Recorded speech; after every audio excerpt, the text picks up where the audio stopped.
Hey YouTube, my name is Alexis Salim and welcome to my first YouTube video. I wanted to share a project that I've been working on for over a year. This project is called Addison Dayton to be Avenged. It is a novel I finished this past June and I'm in the final parts of production. Since I am taking the self-publishing route, I have to provide the majority of the production funds and the money in order to help get this book finally out into the world. And this can get extremely expensive. My hope is that by sharing it on YouTube and other social media platforms is that I can raise the money in order to publish it. So let's dive into this. The drawing I am currently working on screen is of the main character, Addison Dayton. This story starts out in a cafe where 17-year-old Addison Dayton is finalizing her final day of working. She is finally done with this job she didn't really like, and the reason for her quitting is that she's soon going to be moving again. And while she is doing this final stretch, her older brother Jason walks in, and Addison is very suspicious. They used to have a very strong relationship before Addison ran away over a year ago, and Addison's not sure if that relationship has been depleted or if they are still close siblings. After buying Addison a cup of coffee, Jason explains that he believes he found his murderer. When Addison was 13 and Jason about 17 years old, uh, while Jason was out on a vigilante mission, he was killed, and about a month later, he comes back to life. He comes up to the front door, walks in, and this causes a bunch of family drama. Everyone's wondering how in the world Jason came back. No one had ever done it before, and no one really knew how it happened and why it happened in the first place. Since then, Jason has been on a warpath tracking down his killer, which honestly I think most of us would probably do if we were in the same situation. This is the whole premise of the book is finding and tracking down Jason's killer. So, how does this happen? Addison returns home and the rest of her family gets introduced in the later scenes. Bradley Dayton is Addison's biological father, and he's the CEO of Dayton Innovations. It's this pretty large tech company that is headquartered in Burton City. The oldest of the Dayton siblings is Tommy Dayton, and he is a happy go lucky lawyer. He is known as a prodigy in his field, and he tends to be Addison's moral compass, and he is a moral character that everyone kind of looks up to. Then you have Jason Dayton, who is the second oldest, and he is known as the delinquent child. He's the one who is the rule breaker. He was the one who was breaking curfew. He was the one who often parents are like, you probably shouldn't hang out with that kid. You're going to get into some trouble someday, sooner or later. Then there is Brody, who is the youngest of the boys in the Dayton family, and he is an intern for Dayton Innovations, and he works in their research and development department, and he is a huge stickler for the rules. This clashes a lot with Addison's and Jason's way of solving problems because Addison and Jason tend to want to bend or break the rules, while Brody is a very huge by the book, stick to the rules types of person. Addison is the youngest of these siblings. It's also important to note that Addison is the only biological child of Bradley Dayton, and the rest of the boys were adopted before Addison came home. This book mostly takes place in the modern era. This takes place around our time, and it takes place in the city called Furten. It is a crime-ridden city that uses the Vigilante Corps in order to fight and curb crime. The Vigilante Corps is an organization of vigilantes that work around the world, and they have to be very specific to the rules of where they're operating. In the United States, the laws that the Vigilante Corps has to follow are known as the Vigilant Laws. Throughout the novel, Addison has to work with the Vigilante Corps and has her own confrontations and challenges with the Vigilante Corps Because again, Addison and Jason both don't like doing things strictly by the book. And at this point, Addison and Jason are willing to do just about anything to hunt down Jason's killer. This book mostly focuses on Addison's perspective, and time to explain a little bit more about Addison's character. She is a hardworking individual and she's an impressive fighter. There are two main reasons why Addison is such a good fighter in the first place.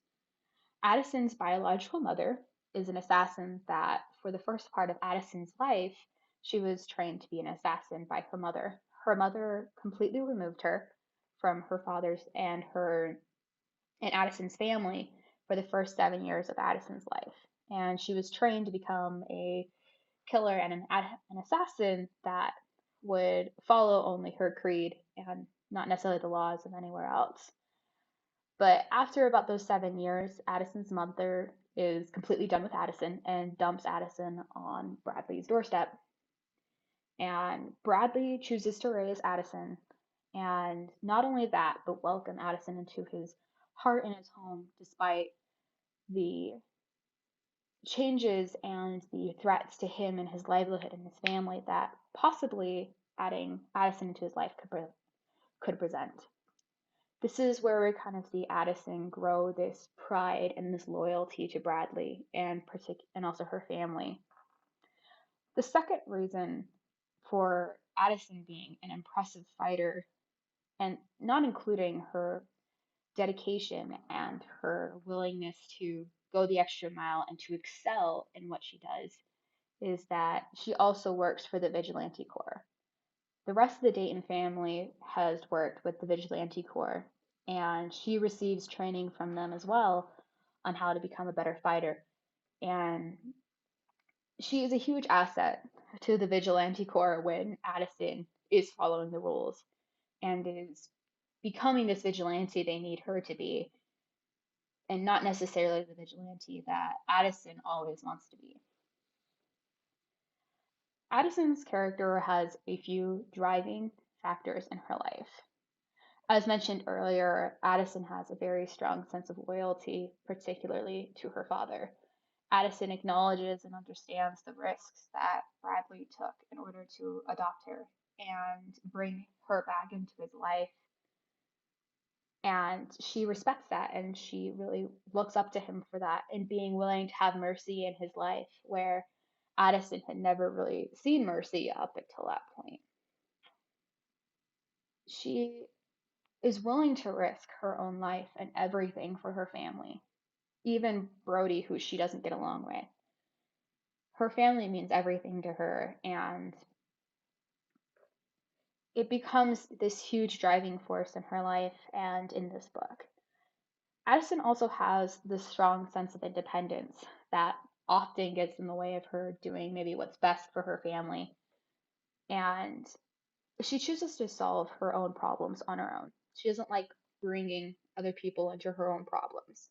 She feels guilty doing that. And she is willing to use any of the tools available to her in order to solve her own problems. She is willing, like I said earlier, to bend the rules or take things in a different direction than what people would typically encourage her to take.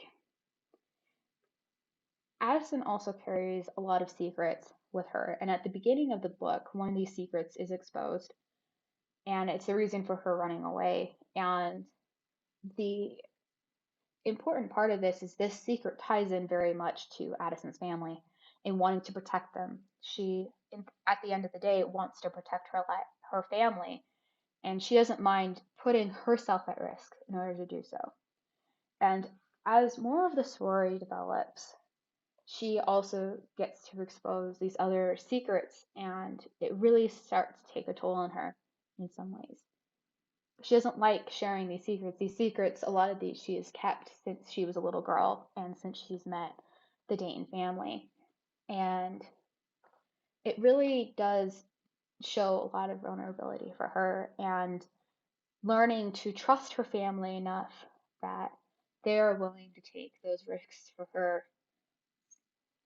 Even having Bradley in her life, she still has a hard time understanding what family can do for someone and how her own family, the same feelings she has for her family, the same feelings of loyalty, are also reciprocated towards her.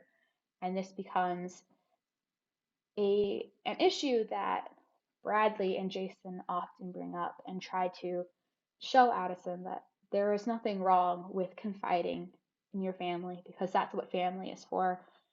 And the Dayton family has a lot on that, and they try to show that to Addison as they know she struggles with it. To kind of give a brief synopsis of the other characters, like I said earlier, Bradley Dayton, he's the CEO of Dayton Innovations. It's a rather successful company, and he uses that company in order to help provide for his family, and he uses that in that sway and his reputation in order to help provide for his family and help give them the best in the world that they can use. He doesn't spoil his kids, he doesn't believe in doing that, and he tries to teach them hardworking, good principles. Um, Sometimes it works, sometimes it doesn't, and we get to see that as time continues. Tommy is the moral compass for Addison. He is very close with Addison as far as being there for her emotionally. Addison feels like she can tell Tommy a secret, and at the end of the day, he's not going to tell anyone unless he thinks that there's a moral obligation to do so. With Addison and Jason, there is a very strong relationship there. Both Addison and Jason both understand the darkness in each other's lives, and they try to alleviate that darkness between the two of them. And Addison also feels like she can tell Jason any secret and that he would be able to keep it. And Jason would keep it to his death unless he thought Addison's life was at danger. Brody and Addison have a very difficult relationship. Again, the stickler for the rules and then the kind of I do things my own way sort of thing that Addison does is something that often sticks a wedge in them. And Brody doesn't see how Addison tries to protect her family. Brody sees Addison and Jason breaking the rules, and he sees that as a threat against their family, whereas Addison and Jason don't. They see it as a way to protect their family. And this becomes something that gets discussed in the book. And Addison's and Brody's relationship continues to grow and grows in a new way that Addison never thought was possible. And it's really interesting to see how these characters turn to each other when they need each other most. And another character I kind of wanted to brush up on is Addison's mother. It's kind of teased before, but Addison and Addison's mother don't really get along as one would expect. Uh, Training your daughter to be an assassin probably isn't the best way to become Mother of the Year. But Addison and her mother do not get along in any way, shape, or form. And this is seen in this drama between Addison and her mom, and in conjunction, Addison and Bradley versus Addison's mom, uh, starts to become one of these things that starts to drive Addison towards becoming a better person and also brings in a lot more family drama and Addison trying to combat that side of her mother, and trying to prove that she's not like her mother and that she will never be like her mother. So that's another character I think that's super important for this book. Um, so in closing, I wanted to say thank you for listening to me talk about this project. I am super excited for it, and I can't wait to share it with the world. If you would like to support this book, I am starting a GoFundMe page in order to raise the last little stretch of money that is needed to fully produce this book. I will be linking that in the description. If you can't donate, that's totally fine. And if you'd like to support me in other ways, go follow me on Instagram. I promise to start uploading a lot more consistently so that way there's actually content to enjoy. And follow me there if you're interested in more videos. Tell me what you'd like to see. Would you like to see more of me trying to draw these characters? Would you like to see me try other projects and what projects are related to? Also, leave some advice down there. This is my first video, so I don't know how this is going to go. And if you have any advice for YouTube, please let me know so I can make better content for you guys and hopefully get enough following in order to enjoy. I've always kind of wanted to start YouTube, and I figured this is a good place to start. If you liked this video, please leave a like, leave a comment. If you guys are interested in this story and would like to hear more about it, comment questions down below. And if you are excited to see what else comes out on this channel, hit a subscribe button and share this with your friends. Even just sharing it with one person can actually do a lot in the digital world. So if you could share this video, like this video, I'd really appreciate it. And I hope you guys have a good rest of your day.